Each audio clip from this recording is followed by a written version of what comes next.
to see everybody. What an exciting week. A lot going on. First of all, I want to give a little shout outs. I wrote some notes. All right, I want to shout out, obviously, the awesome football game this Saturday. I got a chance to stay all the way to the end, and man, what a game. It was great. So shout out to Mike Leach and the football team, and obviously excited for this upcoming weekend, which I think is the number one AP poll. Number one, obviously, team in the country. So what a great opportunity for us at home. Also, shout out to James Armstrong with women's soccer, 3 p.m. We find out some good news this week. Volleyball, doing well, trying to get back-to-back NCAA tournament appearances. They play 8 p.m. after us on that Friday. So I plan on coaching up that game and running over there to show some love. And that's going to be exciting times. And then, obviously, men's basketball and Chris Jans opening up today in the Hump. I've said it before, but I just want to say it again. I can't thank Chris Jans with both of us coming in as first-time head coaches, how awesome it's been, our relationship, but most importantly, who he is as a man, and the tone he sets for that program for my young women, and how he values women's basketball has made this an awesome experience for me and my young ladies. So wishing them the best of luck tonight and planning to be here and, man, just see the Hump live in person gives me goosebumps. And then it's be our time Wednesday, and we've been working hard. We've had 2 closed exhibitions where I'm excited about our team. We've learned a lot, but we got a lot more to learn. But you'll never have all the answers. That's why you got to play early. You get tested when the lights come on and see where we're at. But my team is hungry. We're excited. And most importantly, you couldn't ask for a better week when you can play at home in front of that home crowd. Which I'm excited to see everyone out in attendance because, again, like I've told everybody, this is why I've taken this job.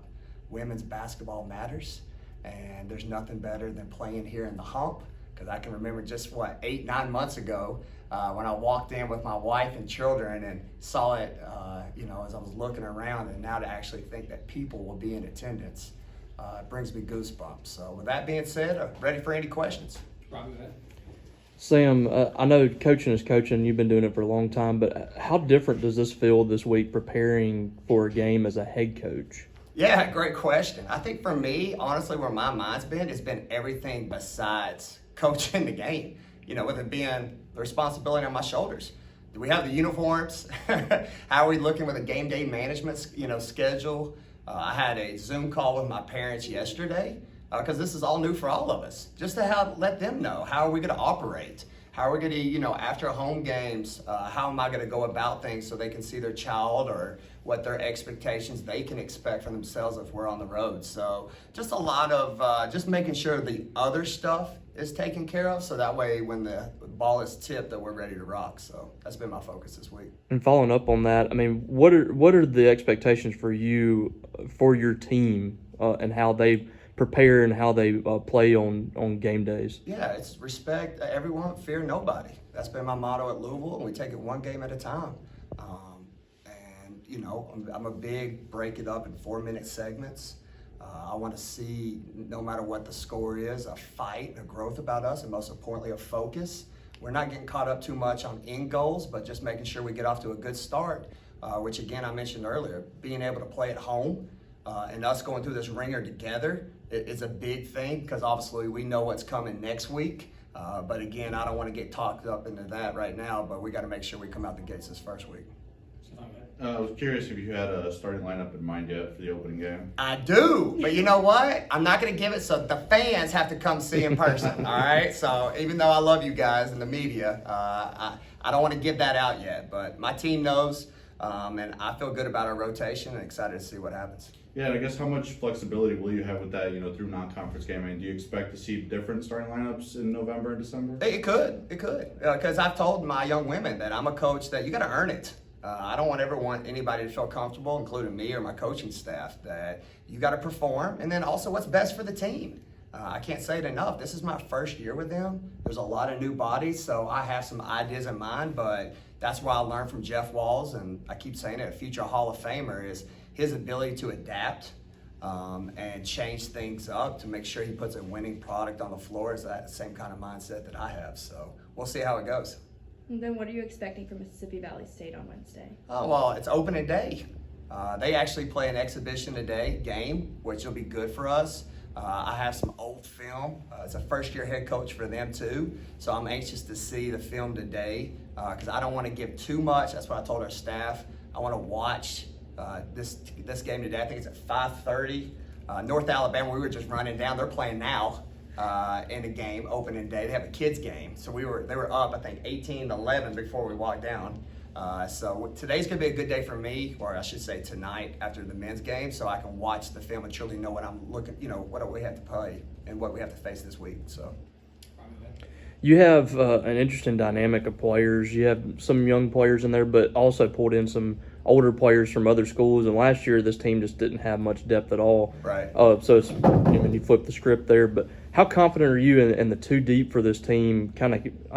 Keeping you where you are if you bring in another 3 or 4 players off the bench. Yeah, no, depth is huge, and I plan on using it. We're going to get after it, but also going to make adjustments on how the game's called. Hopefully it's fast and in our favor and the whistle doesn't blow much so I can sub and get after it, but if it slows down, then I got to be willing to adjust. But I think what you'll see for us is you come to a game, 10 to 11 players playing, possibly, not in and not out. That would be the ultimate situation for me. Obviously, a lot of excitement comes with, the opening game, opening week. I guess, how do you try to bottle that up and make sure that energy stays when, it's early December, late December, as, the season kind of gets to that grind point? I think we remember our why. Why are we doing this? I told you when I took the storyline, and our fan base knows what they've been through the last 2 years. I think that energy is a little easy this year because there's a hunger to get back to March. So for me, it's not necessarily bottling it up, but I've been saying I've had the lid off the bottle. Let's go, let's dance, and let's take it one game at a time. And I don't get too caught up in peaking too early, peaking too late, because again, the environment I want for my young women is something fun and energetic. And when that happens, it's a natural vibe where I tell everybody college should be the best 4 years of your life. And I take a lot of pride in that, and so I don't plan on pumping the brakes anytime, and let's just have fun like no other and get this thing back to the national stage. That's my goal. So, coming into the season, first-year head coach, I know that you guys have played a few exhibition games, but how would you kind of describe the feelings of this week and just the idea of you guys finally being able to play someone that's not you guys in a regular season game? Exciting. Yeah, no, it's fun. We are, like everybody else probably in the country, we're tired of beating each other up. So it's going to be fun to play somebody else, but most importantly, again, to play in the hump. This place is special. And, obviously the construction is going on the outside, but the inside's still the inside. And it's going to be electric, and with the fans coming in and being willing to work with us, we can't wait.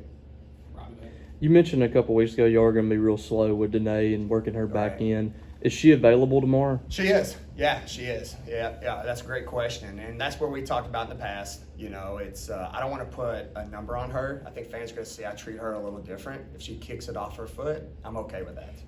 Because it's reality. She's coming back where she's very athletic. You all saw firsthand last year how special she was on the boards, the energy she provides. So there's still that getting her body and her mind together as one when you come back from an injury like that. So this week will be a good test, and hopefully she can give some good minutes and get her back. So, but again, I just don't want to put a number out there because it's just we got to wait and see.